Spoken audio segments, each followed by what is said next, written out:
Good morning, all of you. In this session, I am going to explain about eccentric loaded riveted joint.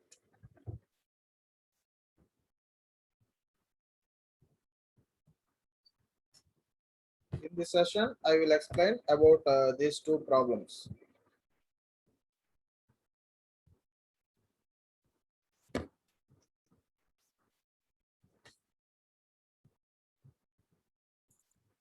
First of all, you have to know the fundamental about eccentric loading.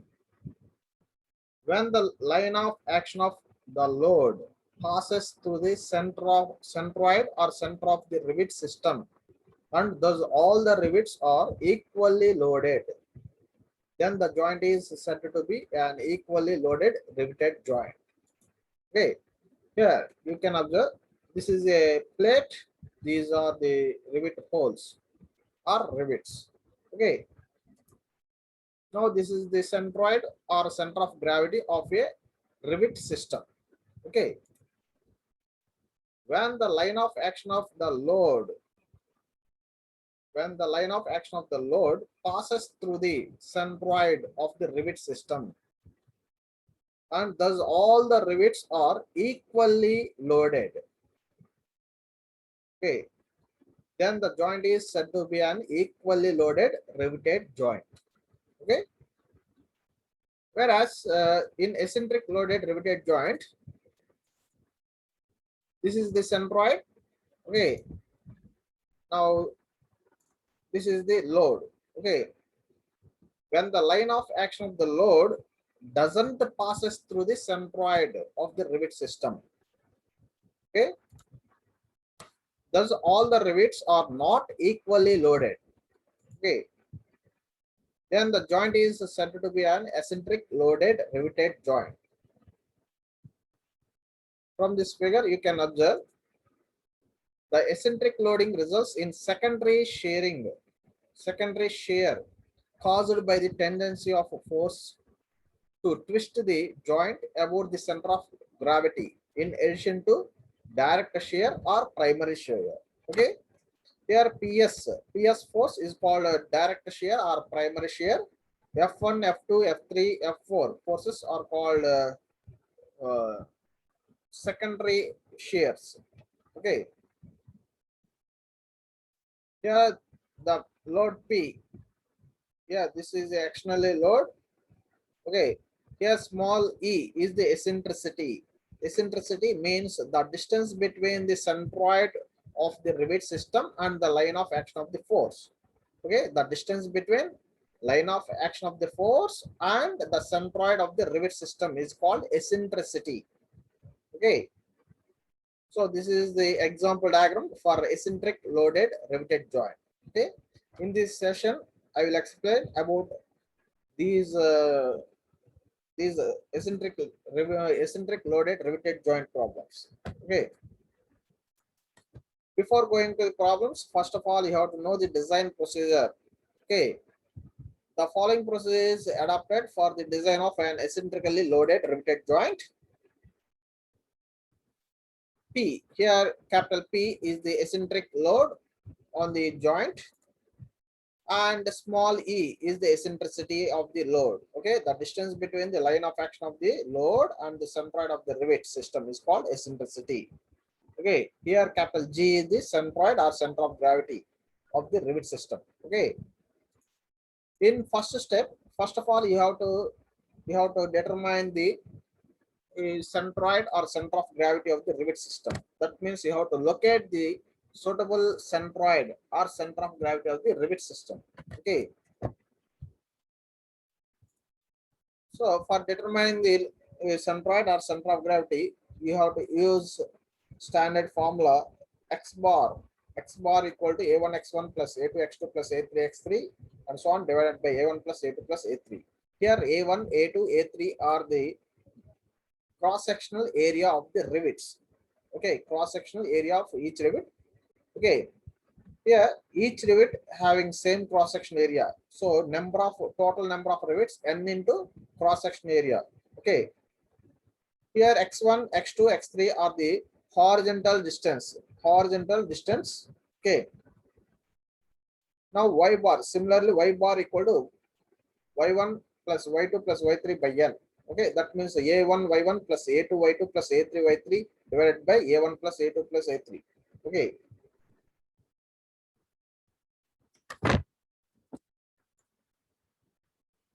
In the second step, you have to introduce P1 and P2, two equal forces at the center of gravity. Here P1 and P2, two are equal and opposite forces. Okay, you have to consider these two forces at a centroid or center of gravity of the rivet system. Okay, these forces are equal and opposite to the value of eccentric load P. Okay, that means P1 equal to P2 equal to P. Okay, P1 equal to P2 equal to P. Okay, P is the eccentric load. Okay, assume that all the rivets are of the same size. That means each rivet having same size, same cross section area. Okay, the effect of P1 equal to P, P1 equal to P is to produce a direct shearing load on each rivet of equal magnitude. So here, so the direct shear load acting on each rivet is equal to PS. Okay, direct shear load acting on each rivet is equal to PS. Okay, PS equal to eccentric load divided by number of rivets. Okay, here you can observe this direct shear load PS acting parallel to the eccentric load. Here the externally applied load is in vertical direction. Okay, so you have to consider PS load also in vertical direction. Okay, vertically downward direction. So this is a direct shear load. This one also direct shear load PS. Okay, here you can observe each rivet having same shear load PS and also acts parallel to the eccentric load. Okay. In fourth step, the effect of PT equal to P. Okay. The effect of PT and P is to produce a turning moment of magnitude P into E. That means it forms a couple. Okay, it forms a clockwise couple. So already we know that for determining the value of couple, you have to multiply the distance between the two forces and force. Okay, due to the turning moment, secondary shear load on each rivet is produced. Okay, due to this couple force, a secondary shear load on each rivet is produced. Okay, here F1, F2, F3, F4. Okay, are the secondary shear forces. Okay, shear forces or shear loads on rivets 1, 2, 3, 4. Okay, now L1, L2, L3, L4. These are the distances, radial distances of the rivets from the centroid or center of the rivet system. Okay, L1, L2, L3, L4, L5, L6, and so on are the radial distances from the centroid or center of gravity of the rivet system. Okay, for solving the problems, you have to determine the radial distances L1, L2, L3, L4. Okay, for problems. After that, you have to use this equation. F1 by L1 equal to F2 by L2 equal to F3 by L3 equal to F4 by L4 equal and so on.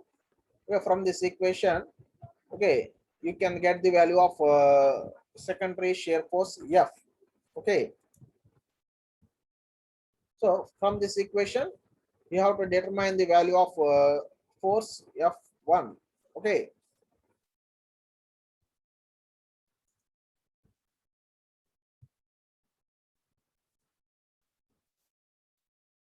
In fifth step, you have to determine the resultant force. Okay. Yeah, you have to determine the resultant force between the primary shear force and the secondary shear force. Okay. Here R1 is the resultant force for rivet 1. R2 is the magnitude of resultant force for rivet 2. R3 is the resultant force for rivet 3. Okay, here R4 is the resultant for fourth rivet. Okay, so here you can observe PS is the primary shear force, F1, F2, F3, F4 are the secondary shear forces. Okay, so for determining the resultant between the primary shear force and a secondary shear force, you have to use this formula. Okay, from parallelogram law of forces. Okay, from engineering mechanics subject. Okay, from parallelogram law of forces, you have to consider this formula. Magnitude of resultant R equal to square root of PS force, horizontal force square plus second force square plus 2PS into F into cos theta. Theta is the angle between the two forces. Okay, angle between the two forces. Cos theta is the theta is the angle between two forces. Okay, that means the angle between primary shear force and secondary shear force. Okay, PS and F. Yeah, angle theta equal to angle between the primary or direct shear load PS and the secondary shear load. Okay, that means the angle between this from here to here, this one is theta 1. Now from here to here, the angle is theta 2. From here to here, angle is theta 3. Okay, from here to here, the angle is theta 4. Okay, from this diagram, you have to determine the magnitude of resultant R. Okay, now this is the example problem. Okay, this is a given question and this is a given figure. The bracket as shown in figure is to carry a load of 45 kilonewtons. Determine the size of the rivet if the shear stress is not to exceed 40 megapascal.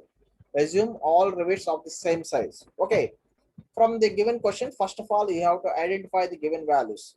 Okay, here 45 kilonewtons is the eccentric load, that is P. P equal 45 kilonewtons is the eccentric load, and the eccentricity, the distance between eccentric load and the center of the rivet is eccentricity E equal to 500. Okay, here this point is a centroid of the rivet system. Okay, let's consider this one as rivet 1, rivet 2, rivet 3. Okay, rivet 4, rivet 5, rivet 6, 7, 8, rivet number 8, rivet number 9. Okay, there are 9 rivets. Okay, number of rivets equal to 9. N equal to 9.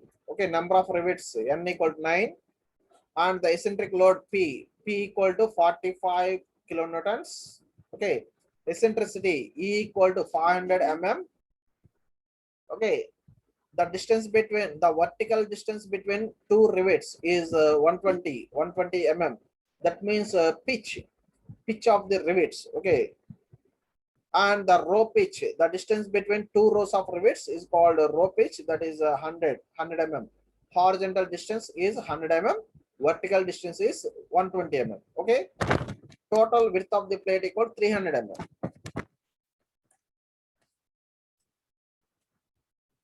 So the given values are eccentric load 45 kilonewtons, so 1 kilo equal to 1000, 10 power 3, 10 power 3. Okay, 45,000 newtons, and shear shear stress induced in the rivet material tau equal to 40 megapascal. 1 megapascal equal to 1 newton per mm square. So 40 megapascal equal to 40 newton per mm square.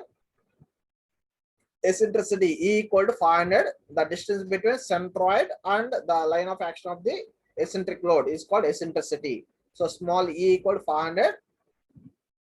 Total number of rivets N equal to 9. Okay, 1, 2, 3, 4, 5, 6, 7, 8, 9. 9 rivets. There are 9 rivets.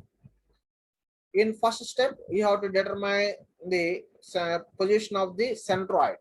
Okay, First of all, you have to determine the position of a centroid or center of gravity. From given diagram, you can observe, okay, all rivets here, the given 9 rivets are of same size and placed symmetrically about x-axis and symmetrically about y-axis. Okay, therefore, the centroid or center of gravity of the rivet system always lies at intersecting point. That means a symmetric axis. Okay, so here this is the intersecting of symmetric x and y axis. So this point as you have to treat this point as a centroid. Okay, that means the centroid or center of gravity of the rivet system lies at rivet 5.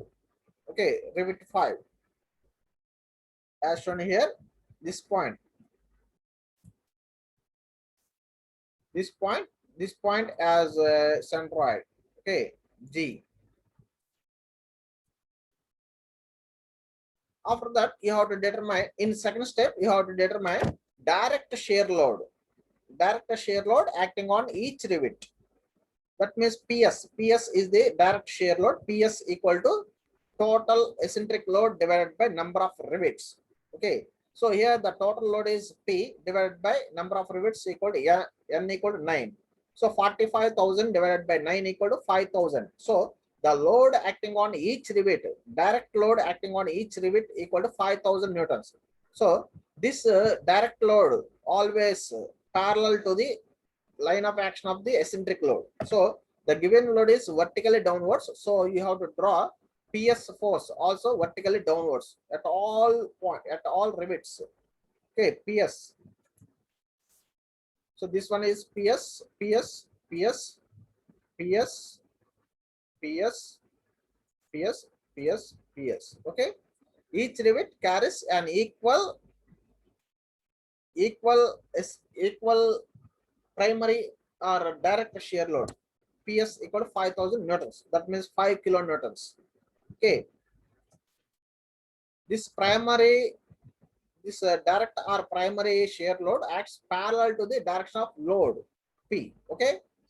Here the direction of load is vertical. Here the direction of eccentric load is vertically downwards. Okay.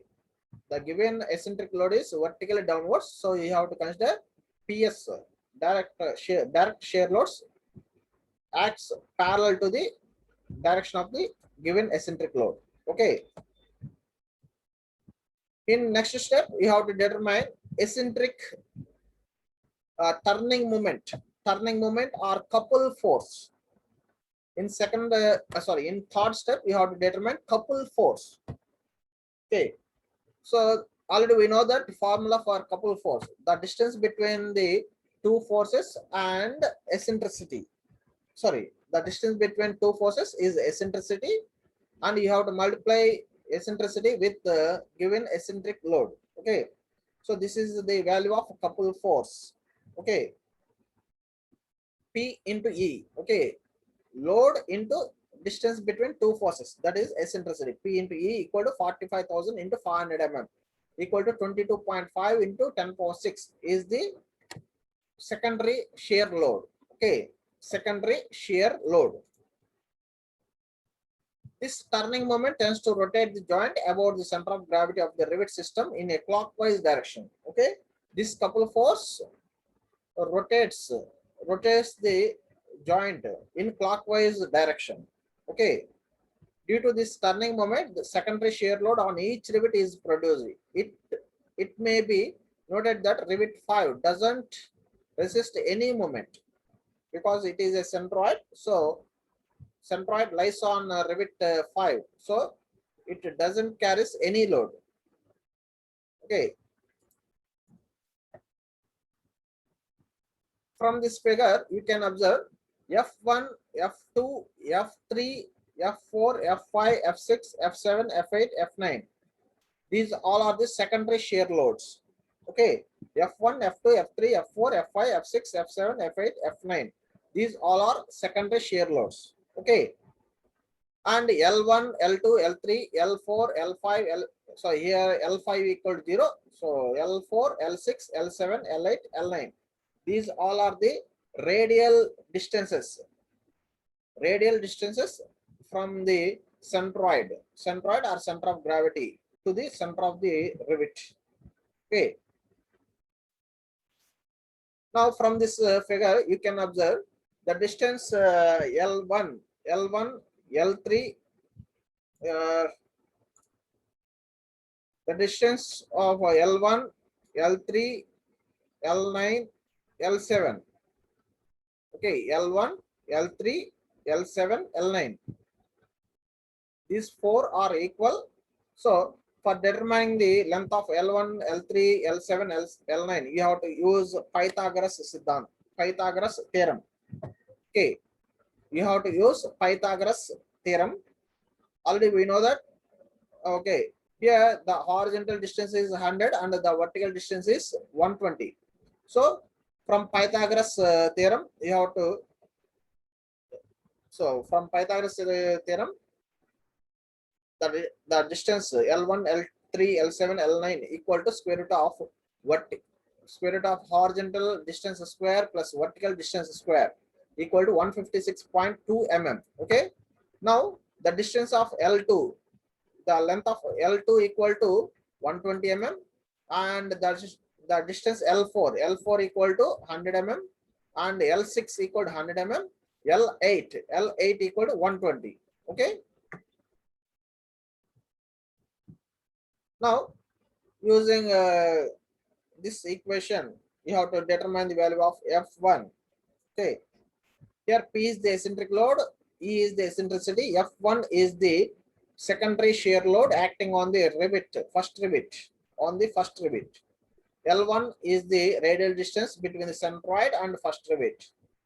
L2, L3, L4, L6, L7, L8, L9 are the radial distances from the centroid.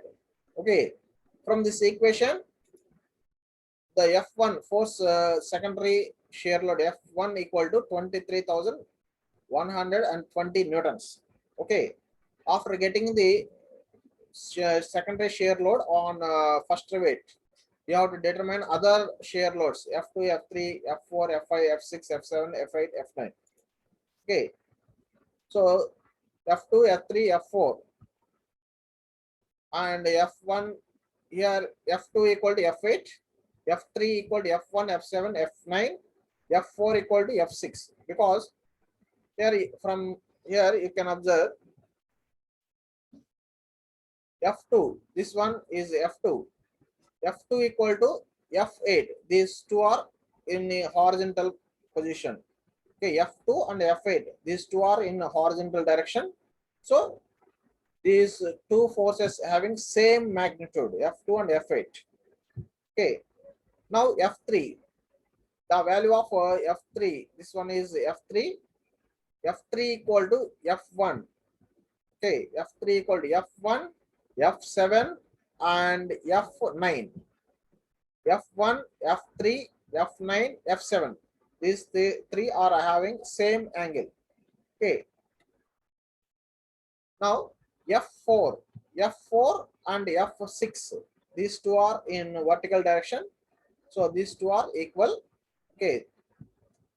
From these equations, the value of F2, F8, F3, F1, F7, F9, F4, F6 are here listed here. Okay. After getting the secondary shear loads, you have to determine resultant. Okay. So the angle before going to the magnitude of resultant, first of all you have to determine the angle between secondary and primary shear loads. Okay.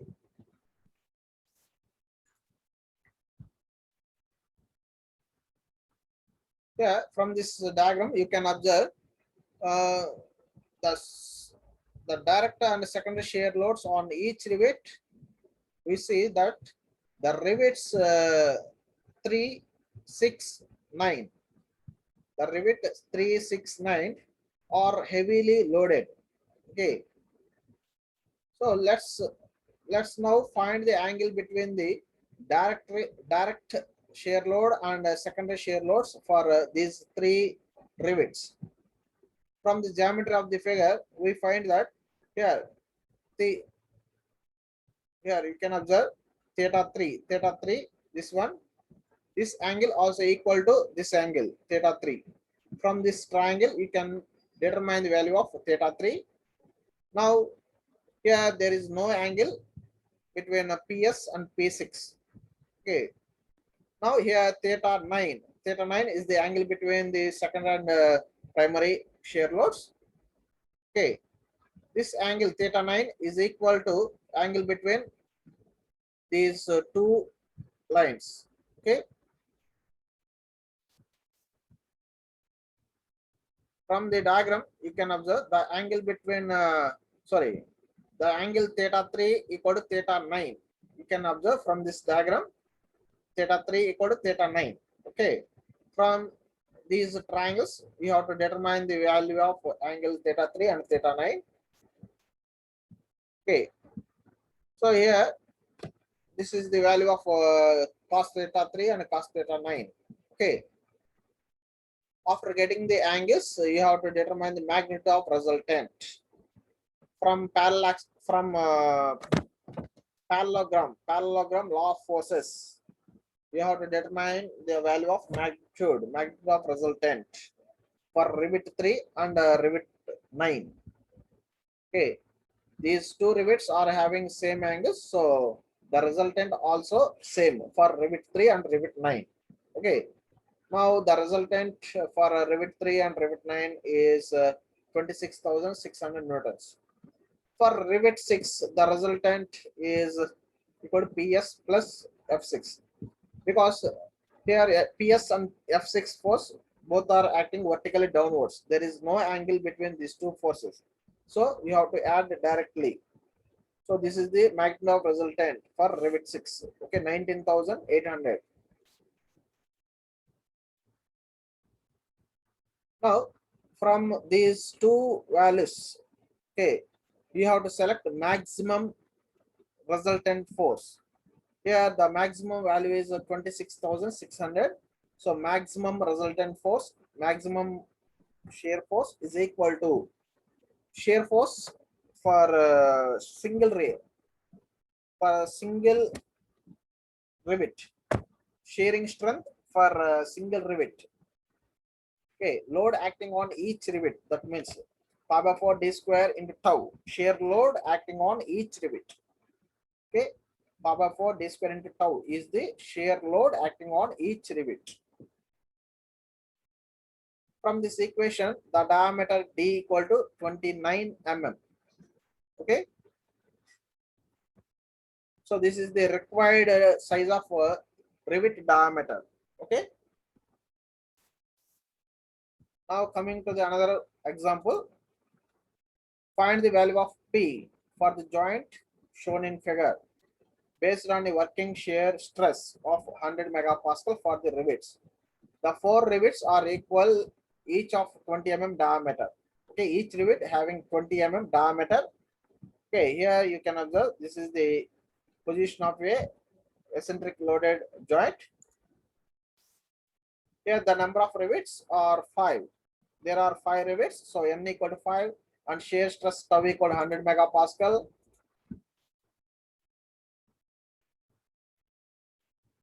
The diameter of each rivet equal 20 mm. Now in this diagram, you can observe these four are in a single line, so you have to consider 4 rivets for design the joint. Don't consider this rivet. Okay. Now the direct shear load acting on each rivet equal to eccentric load divided by number of rivets. Okay, here there are 4 rivets. Okay, so PS equal to P by N. P by N. Okay, P equal to, here the value of P is not given. You have to determine the value of P. Okay, so PS equal to 0.25 into P. After that, you have to determine secondary shear load acting on each rivet. Okay, here the eccentricity is E equal to 100 mm. From this diagram, first of all, you have to determine the centroid of the rivet system. Okay. Here, from here to here, the length is from here to here, the length is 600. Okay. So the centroid or center of gravity of the rivet system uh, lies between point D and A. Okay. So the centroid lies at point E. Okay. So the distance from D point is 300 mm, and the distance from point A to E is 300 mm.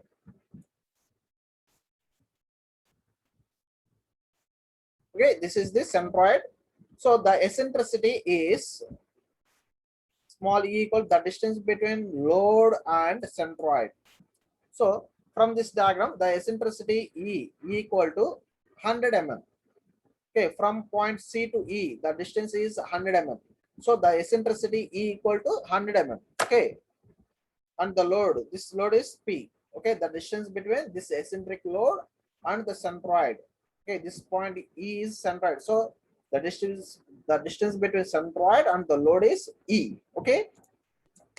After getting the centroid, you have to determine the couple force. Okay, couple force equal to eccentric load into eccentricity. Okay, P into 100 is the couple force. After that, you have to determine the secondary shear force acting on each rivet. F, FA, FB, FC, FD. Okay, here you can observe FA, FB, FC, FD. These four are the secondary shear force acting on each rivet. Okay, so from the given diagram, you have to consider couple force in anti-clockwise. Okay, in anti-clockwise direction. Here you can observe the centroid is in right side and the load is in left side. So this couple force forms a clockwise direction. Okay. Now after that, you have to determine the distance LA and LD. Here the length LA equal to LD. That value equal to 300 mm. 200 plus 100 mm equal to 300 mm. And the length LB equal to LC equal to 100 mm. Okay. After getting the distances, you have to use this formula for determining the force FA, secondary shear force acting on a rivet A. Okay.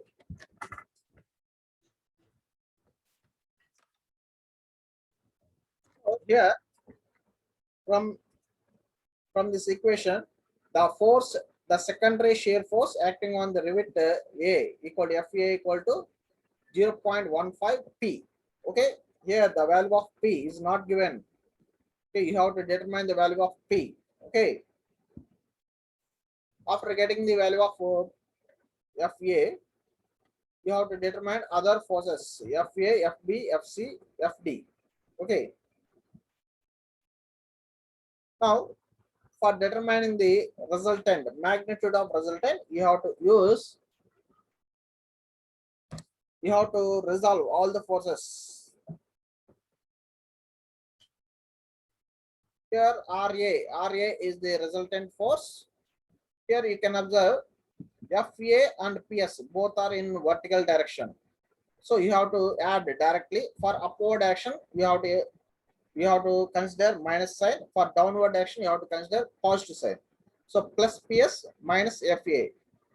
Okay, plus PS minus FA is the resultant force for rivet A. Okay, 0.10 P. In similar way, FB in upward action, PS in downward action. At rivet B, the resultant RB equal to FB in minus, you have to consider minus sign for FB, you have to consider positive sign for PS. Okay, PS minus FB is the resultant force at rivet B. At rivet C, you can observe PS and FC both are in downward action. So for downward action, you have to consider positive sign. So FC plus PS equal to 0.3 P.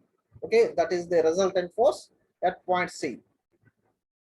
At point D, you can observe FD and PS both are in vertically downward direction. So you have to add directly for determine the resultant force at rivet D. Okay. So PS plus FD equal to 0.4 P.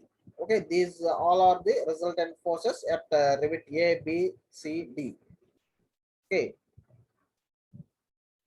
From these four magnitudes, you have to consider maximum value.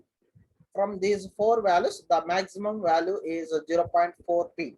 Okay, now you have to use the maximum force 0.4 P and equating this value with respect to the shear load acting on each rivet. So this is the formula for a shear load. Okay, so power shear load or shearing strength for each rivet. Power 4 d square into tau is the shear strength for each rivet. Okay, from this equation, already we know the value of diameter d equal to 20 mm. So tau equal to 100 megapascal. So you have to substitute the value of d and tau in this equation. Then after you will get the value of load, eccentric load acting on this rivet. Okay, P is equal to eccentric load 78.55 kilonewtons is the eccentric load acting on the riveted joint. Okay, this is the final answer. Okay, in next class I will explain about welded joints. Okay.